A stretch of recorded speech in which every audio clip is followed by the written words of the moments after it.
السلام علیکم ناظرین، اے بی ٹی وی مظفر آباد کے ساتھ آپ کا میزبان اسد علی بلوچ۔ آج کی اس پیشکش میں ہم گفتگو کریں گے ایران پر اسرائیل کی جانب سے ہونے والے حالیہ حملوں کی وجہ سے خطے کی بدلتی صورتحال پر، اور ایران نے گزشتہ دنوں دھمکی دی تھی عالمی طاقتوں کو پتھروں کے زمانے میں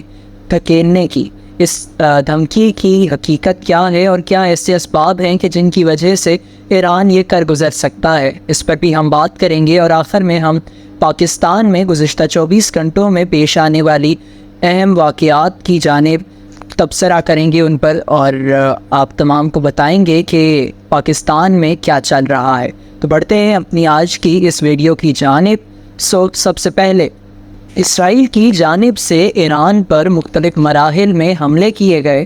جس میں اسرائیل کا یہ دعویٰ تھا کہ ایران کی فوجی تنصیبات اور میزائل بنانے والی فیکٹریوں کو نشانہ بنایا گیا ہے، جبکہ اسرائیل کا یہ بھی دعویٰ تھا کہ تہران میں موجود خامنائی ہیڈ کوارٹر کو بھی نشانہ بنایا گیا ہے، جبکہ ایران کی جانب سے ان حملوں کی تردید کی گئی۔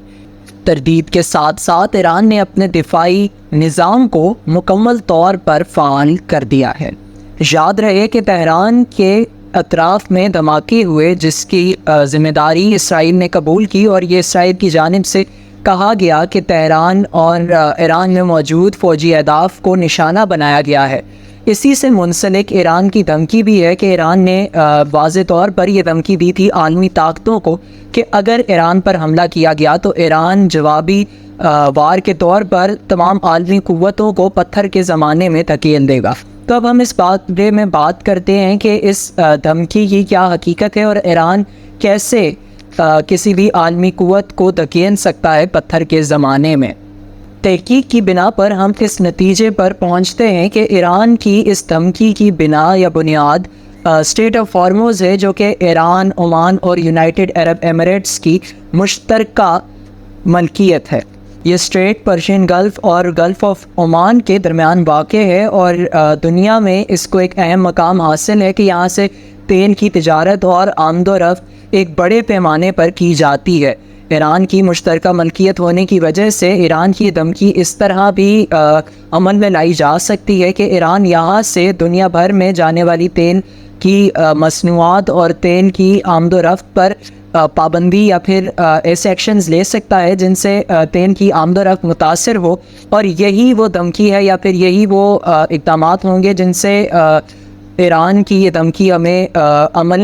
عملی طور پر سچ ثابت ہوتی دکھائی دے سکتی ہے۔ انڈسٹریز گو کے الیکٹرانک کی طرف شفٹ ہو چکی ہیں، لیکن پھر بھی تیل کی افادیت آج بھی اسی طرح برقرار ہے، چونکہ کئی انڈسٹریز ہیں جو کہ اب بھی تیل کو ہی بطور ایندھن استعمال کرتی ہیں۔ ایران کی ہمیں یہ دھمکی اس طرح سچ ثابت ہوتی دکھائی دے سکتی ہے۔ اب نگاہ ڈالتے ہیں پاکستان میں گزشتہ 24 گھنٹوں میں پیش آنے والے اہم واقعات پر۔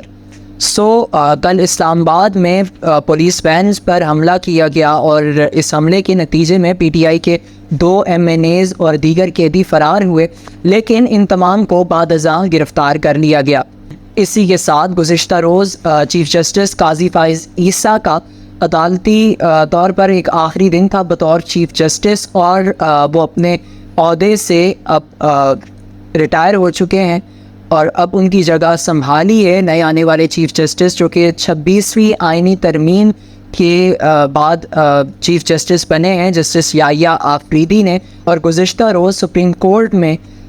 سابقہ چیف جسٹس قاضی فائز عیسیٰ کے اعزاز میں فل کورٹ ریفرنس کا انعقاد کیا گیا۔ آج کی ویڈیو سے فی الحال تک یہی، دیجیے اجازت، اللہ حافظ، ملتے ہیں اگلی ویڈیو۔